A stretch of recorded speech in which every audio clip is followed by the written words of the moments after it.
Bonjour tout le monde, je me présente, je suis Abdelghani Bendikir, je suis MBA en administration des affaires. J'ai plus que 15 ans d'expérience. Par le passé, j'ai travaillé pour Bestseller comme directeur financier. J'ai travaillé également comme consultant indépendant pour la mise en place de la compagnie Pilgrim North America.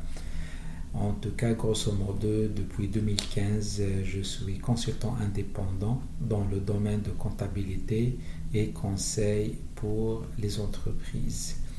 Ce qu'on va voir aujourd'hui, c'est un petit vidéo qui va vous permettre de savoir comment configurer, modifier des templates, des factures et des reçus sur QuickBooks en ligne. Vous allez voir que c'est quand même QuickBooks en ligne offre une belle façon de modifier et changer les templates et la mettre tout simplement selon nos goûts et selon tout simplement nos aspirations. Alors on va commencer par tout simplement aller vers la roue de configuration. Et on va cliquer sur style de formulaire personnalisé. Écoute, on voit ici, c'est l'ensemble des documents. De toute façon, c'est par défaut, c'est-à-dire vous allez trouver au moins 3 documents ici, mais ils seront tels qu'ils sont conçus par QuickBooks et c'est à vous de les modifier et de leur redonner un nom selon ce que vous allez faire avec. Est-ce que c'est un bon de commande? Est-ce que c'est un reçu de vente? Est-ce que c'est une facture? Est-ce que c'est un bon de commande? Et alors c'est ça. On va prendre le premier que j'ai et que j'utilise actuellement comme reçu de vente pour les transactions de vente qui sont payées instantanément. Je clique sur modifier. Ce qu'on voit ici, c'est tout simplement un document tel qu'il sort. Ça nous montre l'entête, le logo, le nom du formulaire, ce qu'on appelle les informations de base en haut et par la suite l'ensemble des éléments à lister avec quantité, taux et montant. La première chose à faire, ça sera de faire le choix de modèle qu'on veut modifier. Alors, on voit ici, il y en a 3 éléments à changer dans l'ensemble de ce document. Il y en a un changement au niveau de la conception, au niveau du contenu, au niveau de courriel et les éléments et les informations à inclure avec le courriel lorsqu'on envoie ce document par voie de courriel. Alors, on va commencer par le début qui est celui de conception. Pour changer la conception, on commence tout d'abord par faire un choix de modèle. Je clique sur modifier le modèle. On voit ici, il nous montre plusieurs modèles et puis c'est à vous de voir celui qui répond le mieux à tes besoins. Dans mon cas à moi, j'ai choisi modèle.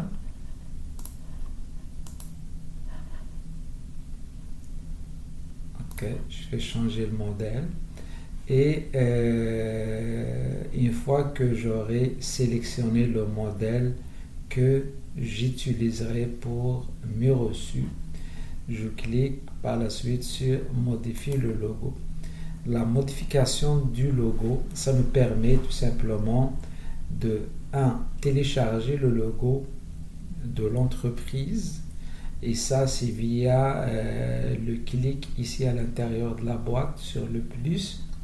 Et on peut parcourir soit sur notre ordinateur, sur notre clé USB ou tout simplement sur Google Drive et on sélectionne le logo qu'on veut mettre.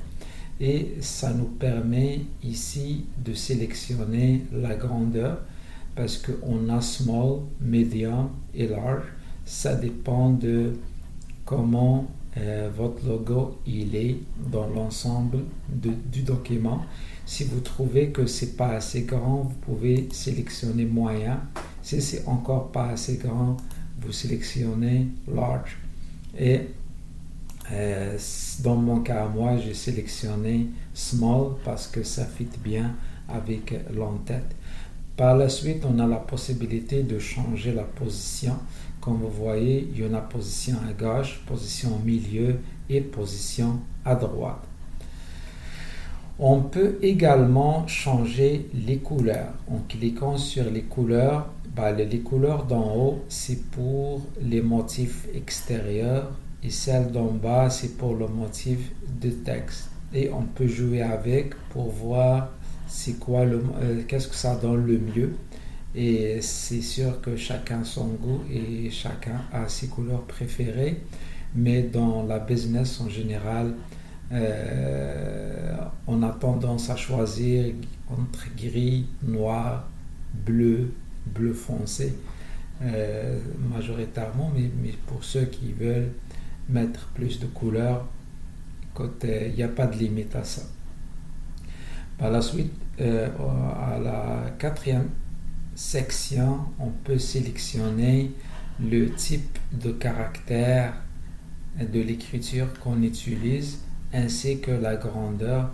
Et comme vous savez, on a plusieurs. Je pense dans notre cas ici, ils offrent 4 et chacun a tout simplement sa façon pour modifier ça.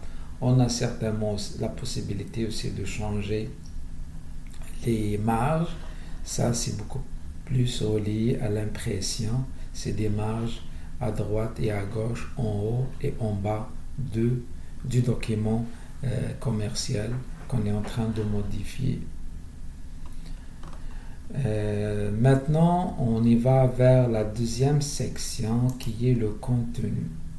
Le contenu, la facture, elle est divisée en 3 parties, ou bien le document, le reçu ou la bonne de commande.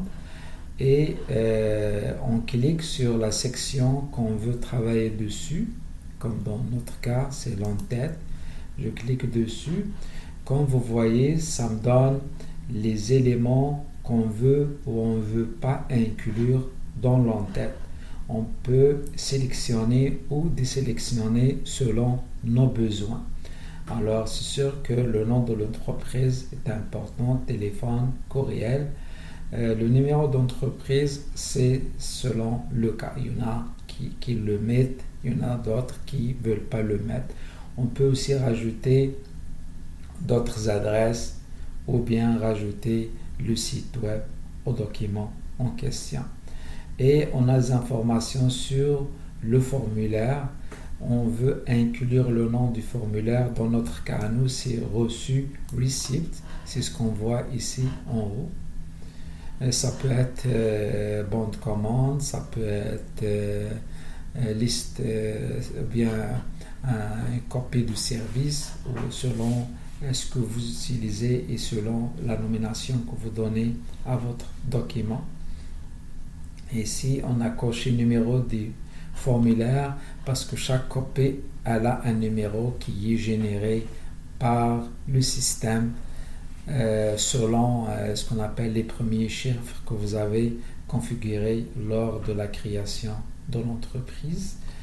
Et on a aussi d'autres éléments, des éléments qu'on peut ajouter ou ne pas ajouter selon vos besoins, comme ici des informations sur l'expédition, des informations sur le mode de paiement, le numéro de compte de l'entreprise.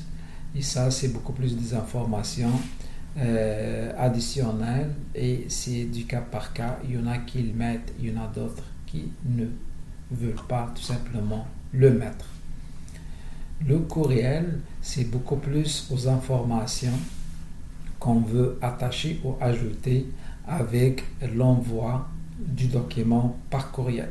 Parce qu'à partir du moment où on a créé le document dans QuickBooks, soit une facture, soit un bon de commande, soit un bon d'achat, on peut tout simplement cliquer sur le bouton d'envoi par courriel et il va automatiquement générer un courriel qui vient avec et le document sera attaché. Comme vous voyez ici, on a coché PDF jointe.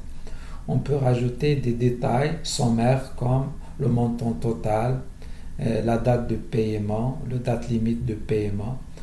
Il y en a d'autres qui peuvent décider de mettre tous les détails du copie attaché. Et ça, en cliquant sur détails complets, puis ça va afficher la liste des items, les quantités, le montant de chaque item directement sur le courriel. Mais personnellement, je ne pense pas que c'est souhaitable de le mettre ça dans le courriel parce que ça devient très encombrant. Ici, c'est l'entête, c'est l'objet ou bien le titre du courriel. Alors, on peut le nommer directement selon le nom du document en question. Et il va mettre le numéro du document, c'est-à-dire soit le numéro de facture ou bien le numéro de bon de commande. Et puis, ça met aussi le nom de la compagnie, ça vient d'où. Et comme ça, la personne, lorsqu'il ouvre son courriel, il va savoir que ça, c'est une facture ou bien c'est un reçu. Et elle porte le numéro X et puis ça vient de telle ou telle compagnie. Et ici, c'est le mot. Ici, on a coché que j'aimerais bien envoyer un mot avec le document attaché. Oui, parce que il faut quand même que ça sonne humain. Et la personne va certainement apprécier un petit mot. Et ça, on peut le configurer pour que ça soit pour tout le monde. Et c'est bon d'avoir ces petits mots avec une petite signature de la personne responsable. Et c'est du cas par cas. Dans le cas, par exemple, des ventes, ça peut être un nom d'un vendeur. Dans le cadre d'une facture, ça peut être le nom de la personne responsable de la facturation. Et puis, ça résume entre tout le document qu'on va configurer, modifier selon nos besoins et selon ce qu'on va utiliser pour les éléments qu'on aurait choisi, les couleurs. Ça joue un rôle très important dans l'identité et ce qu'on appelle l'image qu'on veut projeter pour la compagnie. Et c'est très important après qu'on fasse tous les changements nécessaires de cliquer sur terminer et de cliquer sur sauvegarder les modifications pour s'assurer que les éléments sont sauvegardés. Et j'espère que vous avez profité de cette petite formation. Il va y avoir de plus en plus de formations courtes dans les prochains jours. À chaque fois, je vais aborder un sujet. Dans la majorité des cas, ça sera beaucoup plus relié à QuickBooks, configuration et utilisation. Et peut-être après un certain temps, on peut passer à d'autres systèmes comme Xero, comme Sage, comme Acombago. Et comme ça, on aurait servi un large éventail des utilisateurs. Et tout ça, c'est pour tout simplement favoriser tout simplement l'apprentissage par pratique. Et merci beaucoup d'être avec nous et à la prochaine.